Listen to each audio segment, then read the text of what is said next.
Hello, donc on va finir maintenant avec les voies respiratoires supérieures. La première partie, c'était le nez et les paranasaux. La deuxième partie, c'est le pharynx. Donc le pharynx, en forme d'entonnoir, relie les cavités nasales et la bouche au larynx et à l'œsophage, communément appelé gorge.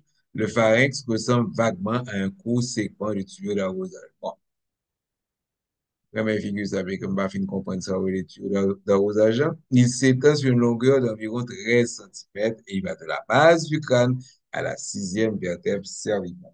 Base du- De haut en bas, le pharynx, j'en ai dit là à la précédente vidéo, le pharynx se divise en trois sections. Le nasopharynx, l'oropharynx et le laryngopharynx. La paroi musculaire du pharynx est entièrement composée de tissu musculaire squelettique, on le verra lorsqu'on verra la déglutition. La déglutition est un acte volontaire sur la volonté, donc c'est pour ça qu'on trouve du tissu musculaire squelettique. Mais la composition cellulaire de sa muqueuse va varier d'une section à l'autre. Alors, la première partie, nous avons un petit carreau rose. Un petit carreau rose, hein, c'est un petit important, on va voir ça dans le schéma. On commence avec le nasopharynx. Le nasopharynx est situé à l'arrière des cavités nasales, sous l'os sphénoïde et au-dessus du niveau du palais. Donc, va chercher le schéma, l'os sphénoïde et le palais. Comme il se trouve au-dessus du point d'entrée des aliments dans l'organisme, il reçoit seulement de l'air. Pendant la déglutition, le palais mou et l'uvule palatine, encore appelé s'élève fermement ainsi le nasopharynx et empêchant les aliments d'accéder aux cavités nasales. Et lorsque nous rions, cette action est abolie et les liquides que nous sommes en train d'avaler peuvent être projetés hors du nez. Euh, Surtout aussi que si n'a pas les liquides et que nous boucher les noms, à ce moment-là, euh, vous allez créer une pression négative dans les fosses nasales qui fait le liquide rouler. Bada conseiller nous fait expérience. Le nasopharynx communique avec les cavités nasales par l'intermédiaire des chouales.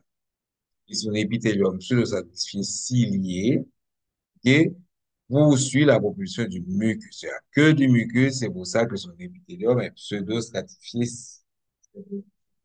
Seulement, cet épithélium peut disparaître et être remplacé par un autre chez les fleurs. Donc, poursuit la propulsion du mucus amorcé par la muqueuse nasale. La muqueuse de la partie supérieure de sa paroi postérieure contient la tonsille pharyngienne, aussi appelée amygdale pharyngène ou végétation adénoïde qui emprisonne et détruit les agents pathogènes. On verra ça en immunologie. Les, les organes lymphoïdes détruisent les antigènes. Les trompes auditives ou trompes de stage s'ouvrent dans la paroi latérale du nasopharynx. Et c'est par l'intermédiaire de cette trompe-là que l'enveloppement est qui croustillant, qui font paquet de bruit pour ça parce que son crasé, hein, les viennent remonter au niveau des trompes positives. Ces trompes positives drainent les cavités de l'oreille moyenne et équilibrent la pression de l'air en fonction de la pression atmosphérique. Et c'est pour ça que la pression atmosphérique là, a diminué, par exemple, le roi monter une bonne, et ou bien pression des oreilles bouchées parce que les trompes de stage prennent un certain temps pour équilibrer les deux pressions. Une crête constituée d'une muqueuse pharyngée, la tonsille tubaire, surmonte chaque ouverture et protège l'oreille moyenne contre les infections qui pourraient s'y propager à partir des bactéries présentes dans le nasopharynx. Malgré tout, certaines infections peuvent remonter dans l'oreille et nous donner une otite moyenne. Donc, là, on va se référer au schéma. Et de là, on voit l'importance que tu mettais petit carré, ma encore, ouais, que tu mettais un petit carré en couleur rose pour montrer le nasopharynx. Donc, on retrouve ça au niveau du schéma. Donc, le pharynx est compris de deux parties. La partie qui est en rapport avec les fosses nasales, c'est le pharynx. La partie en rapport avec la cavité buccale, c'est le pharynx. Et la partie en rapport avec le larynx, c'est le laryngopharynx. Ce qui nous intéresse maintenant, nous-mêmes, c'est le nasopharynx. C'est comme vous voyez, le nasopharynx, c'est la partie postérieure aux fosses nasales et qui est donc en relation avec les fosses nasales par l'intermédiaire des schwannes. On va retrouver la tonsille pharyngienne ou l'amygdale pharyngienne, la tonsille tubaire qui va empêcher les bactéries de remonter vers l'oreille, OK? Et l'orifice pharyngien de la trompe auditive. On fait back, on tourne en deuxième partie. C'est l'oropharynx. Donc, l'oropharynx est situé à l'arrière de la cavité orale et il communique avec elle par un passage appelé isthme du gosier. Le pharynx prend naissance au niveau du palais mou et s'étend vers le bas jusqu'à l'épiglotte. Étant donné sa situation, les aliments avalés et les respirer le traversent. Donc, on va avoir une différence au niveau de la muqueuse. Au point de rencontre du nasopharynx et de l'oropharynx, l'épithélium change donc de structure. De pseudostratifié qu'il était, il devient squameux et stratifié. Ça veut dire qu'il y aura plusieurs couches de cellules. Cette adaptation structurale protège l'oropharynx contre la friction et l'irritation qui accompagne le passage d'aliments chauds et surtout épicés. Les deux tonsilles palatines et ou encore amygdale palatine sont enchâssés dans la paroi latérale de la muqueuse de l'oropharynx, juste derrière la cavité orale. Les tonsilles linguales couvrent la face postérieure de la langue. Donc, on va à l'oropharynx, un petit carré bleu, donc on s'attend à trouver une partie de cette couleur.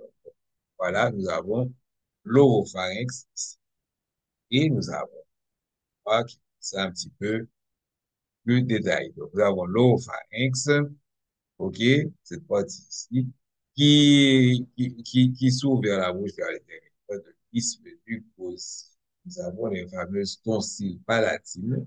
Et on retrouve en haut le toit de la cavité orale ou encore le plancher de la cavité orale, qui est formé de deux parties, le palais osseux et le palais mou. C'est ce palais mou-là qui va remonter pour fermer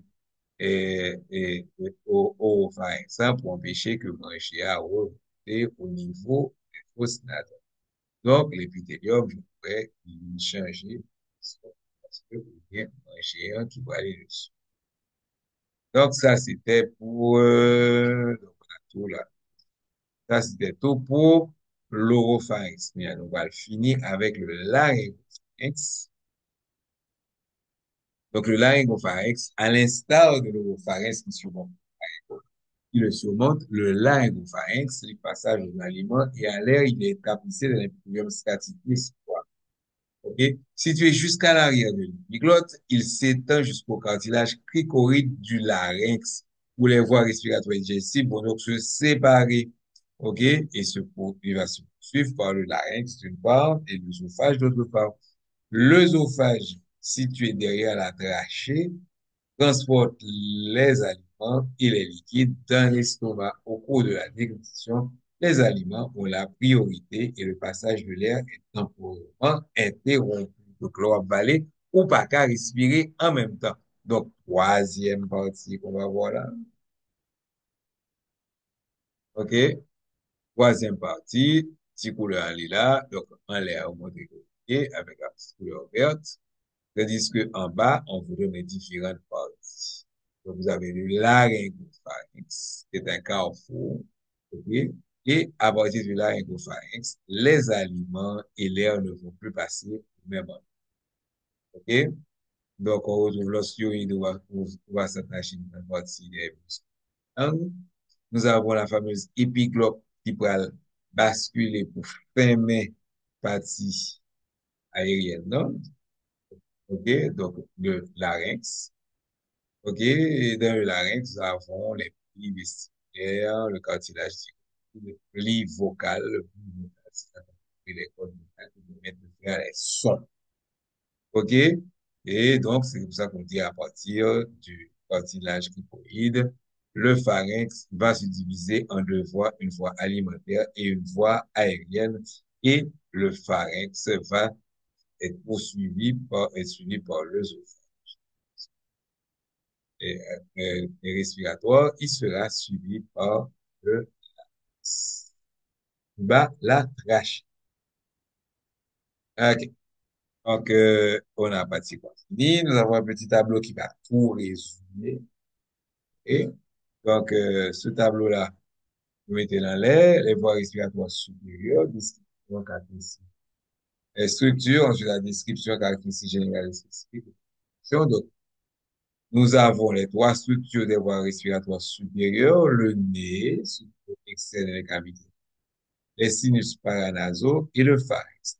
Et c'est la partie que l'on voit, la partie externe, des os et des cartilages. Bon, je vous laisse ça pour voir, c'est quand même mais je ne vais pas le dire et pour ça. Et on va finir par un petit rappel clinique, ok?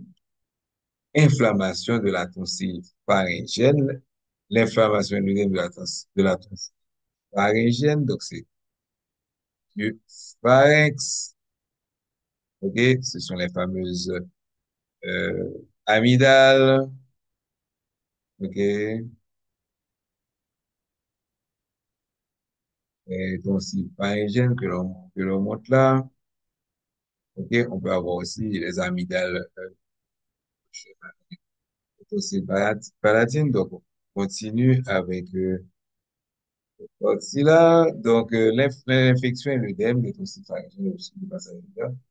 Dans le nasopharynx, cet état nécessite le passage à la respiration buccale, si bien que l'air atteint les poumons et atteint humidifié, réchauffé ou fini.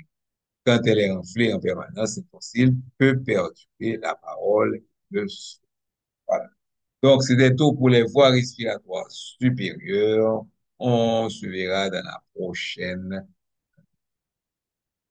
vidéo qui elle-même parlera des voies respiratoires inférieures. Au revoir et à la prochaine.